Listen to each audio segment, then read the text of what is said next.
여러분 안녕하십니까. 네트워크 매거진입니다. 네, 지난 2017년 큰 피해를 줬던 포항 지진이 이 지열 발전 때문에 생긴 인재라는 사실이 얼마 전 밝혀졌습니다. 그런데 이렇게 지진 원인이 나온 뒤에도 정부는 아무 대책을 내놓지 않는다며 이 포항 시민들이 국회 앞에서 상경 집회를 열었습니다. 이심철 기자입니다. 포항 시민들이 국회 앞에서 집회를 합니다. 포항 시민 1000여 명은 포항 지진 관련 특별법 제정을 촉구했습니다. 시민들은 지난 3월 국책 사업인 지열발전소가 포항 지진의 원인으로 밝혀졌지만 정부가 아무런 대책을 마련하지 않고 있다며 반발했습니다. 지열발전소 때문에 포항 지진이 일어났다는 발표를 하셨는데도 불구하고 70일이 지난 지금에도 어떤 방법이라든가 대책을 내놓지 못하시고 포항 시민들은 하루빨리 국회가 정상을 되찾아 특별법을 제정해달라고도 호소했습니다. 여야가 정상화되면 우선적으로 이 법을 다루겠다는 약속을 받고 있습니다. 국회가 하루빨리 정상화되기를 소망합니다. 포항시도 인재로 생긴 지진 피해를 보상할 특별법이 반드시 필요하다고 강조했습니다. 피해 구제 특별법에 담아야 될 내용이 뭐가 필요한지 이런 부분에 대한 충분한 토론이 이루어져서 앞으로 국회에서 그것이 반영될 수 있도록. 이런 가운데 포항 지진과 관련된 손해배상 소송이 오는 24일 시작됩니다.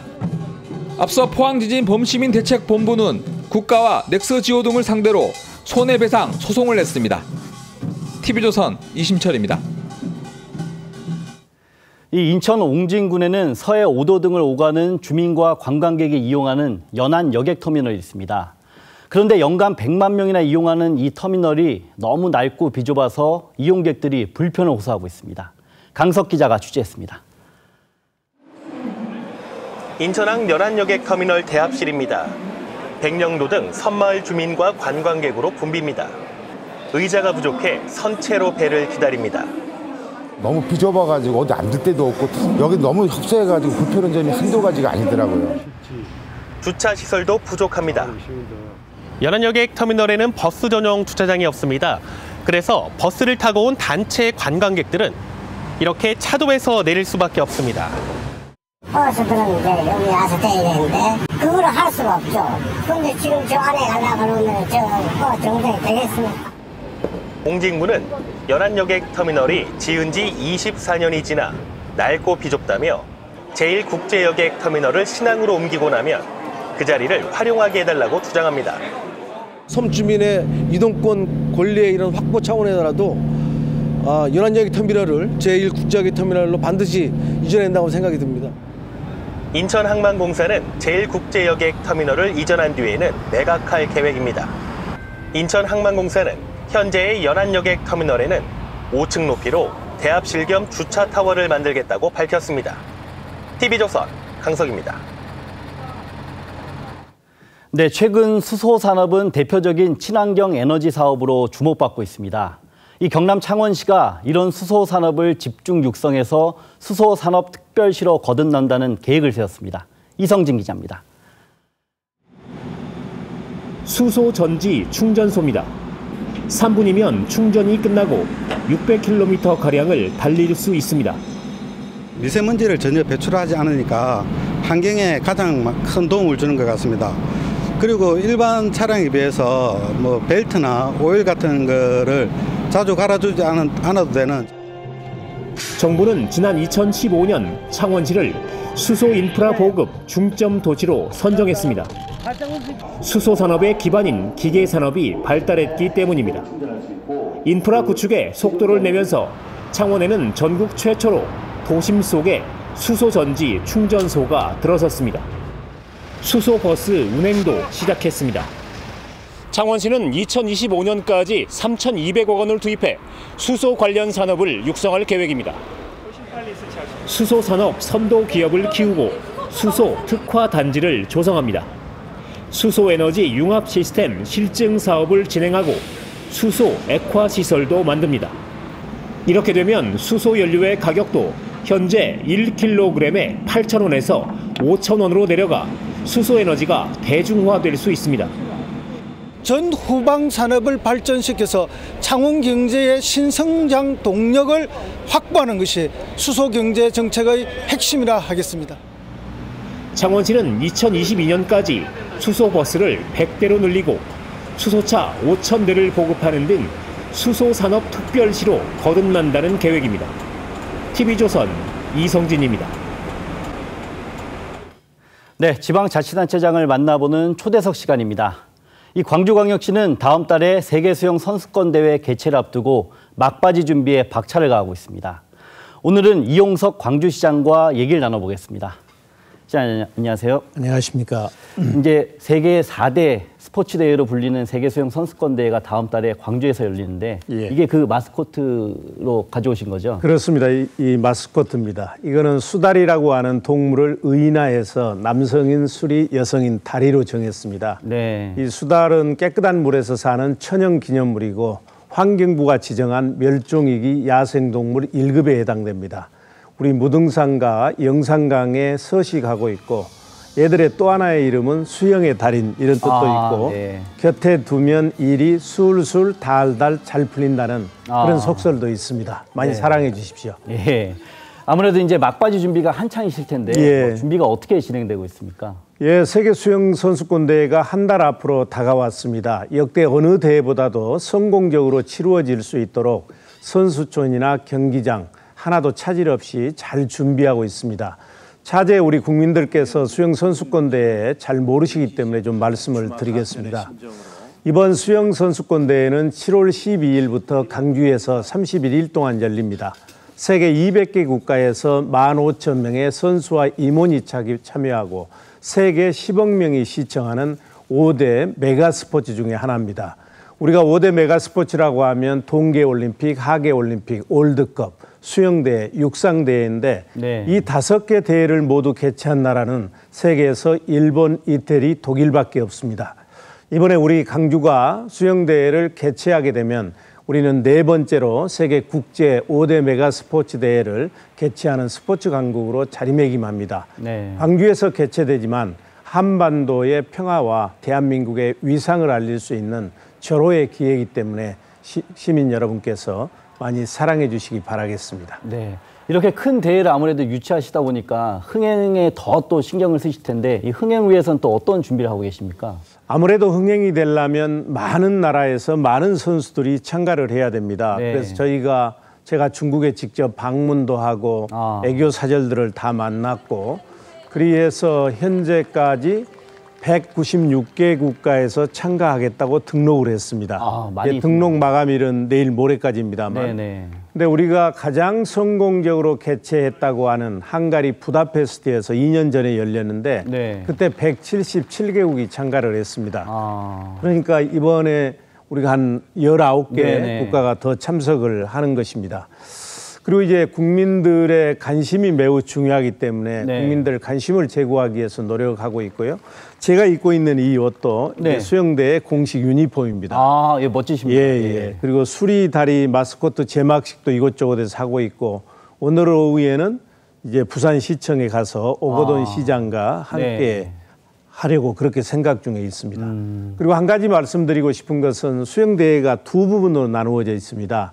7월 12일부터 17일 동안 열리는 대회는 각국의 대표들이 참가하는 선수권 대회입니다. 그리고 이제 8월 5일부터 열리는 마스터스 대회는 수영을 사랑하는 동호인들이 참여하는 대회이기 때문에 아침 저녁으로 수영을 연습하고 수영을 좋아하시는 우리 국민 여러분 누구나 참가할 수 있습니다.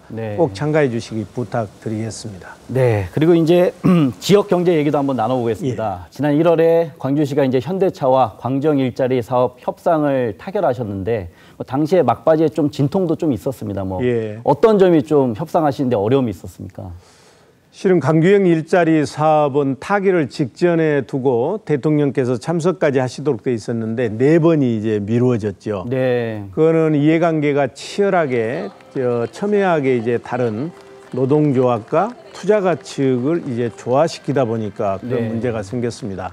예를 들면 지금 완성차 공장의 평균 임금이 9천만 원이 넘습니다. 근데 우리 광주형 일자리 사업은 초봉을 3,500만 원에서 시작하기 때문에 그만큼 이제 기업의 경쟁력이 생기는 것이고 대신에 이제 노동자들에게는 안전한 일자리를 드리고 저희가 이제 주택이랄지 그리고 육아시설이랄지 이런 것을 제공해서 비록 3,500만 원이지만 9천만 원 이상 받는 분들과 비슷한 수준의 삶의 질을 제공하겠다는 겁니다. 네네. 그래서 예. 아니, 그 말씀하신 대로 이렇게 첫 모델이다 보니까 아무래도 지역 경제에서 또 기대하는 바도 크고 그래서 실제로 뭐 어떻게 준비되는지가 관심이 많은데요. 뭐 일각에서는 투자 규모가 좀 줄면서 혹시 외부 투자자 유치에 조금 어려움이 있나 뭐 이런 얘기도 나오고 있는데 뭐 실제로 어떻게 진행되고 있습니까? 지금 준비는 잘 되고 있습니다. 지금은 투자가를 모집하는 입장에 있고 투자가 모집이 끝나면 이제 합작 법인을 만들게 되고 하반기에 이제 공장을 착공하게 될 것입니다. 그럼 2021년부터 10만 대 양산 체제에 들어가고 그렇게 되면 강주에서 12,000개의 일자리를 창출할 뿐만 아니라 한국 경제의 체질을 바꾸고 제조업의 경쟁력을 높이게 될 것입니다. 이제 인건비가 높고 노사 분규가 많아서 우리나라를 떠나려고 했던 기업들이 국내에 머물게 되고 이미 떠났던 기업들을 다시 돌아오게 하는 리쇼어링 효과가 있고요. 다만 말씀하신 것처럼 당초에 이제 사업비를 7천억 원으로 잡았는데 이번에 우리가 5,754억으로 18% 줄였습니다. 그렇지만 일자리 숫자는 동일하고 그리고 10만 대 규모도 줄어들지 않습니다.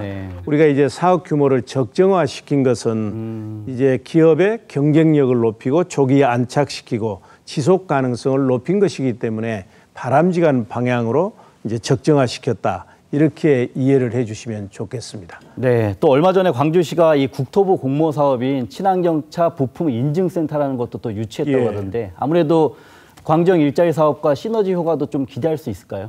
그렇습니다. 광주형 일자리 사업이 들어가는 빅그린 산단에 우리나라 유일하게 친환경 자동차 부품 인증센터가 유치가 됐습니다. 그렇기 때문에 시너지 효과가 있을 것이고 지금 우리가 만들려고 하는 광주형 일자리 완성차는 내연차입니다. 왜 그러냐면 현재로서는 이 전기차나 수소차가 수익성이 없기 때문입니다. 근데 자동차 산업의 미래 변화를 봐가면서 이제 친환경차로 전환을 할 텐데 그때 이제 도움이 많이 될 것이고요. 그리고 시청자 여러분께서 아시겠습니다만 유일하게 광주가 인공지능 산업융합단지 조성 사업이 예비 타당성 조사 면제를 받았습니다. 그래서 광주가 인공지능 메카로 발전할 수 있는 계기가 마련됐는데 이 인공지능과 친환경 자동차 부품센터가 결합이 되면 자율주행차 인증, 평가 발전에 크게 도움이 될 것이라고 생각을 합니다.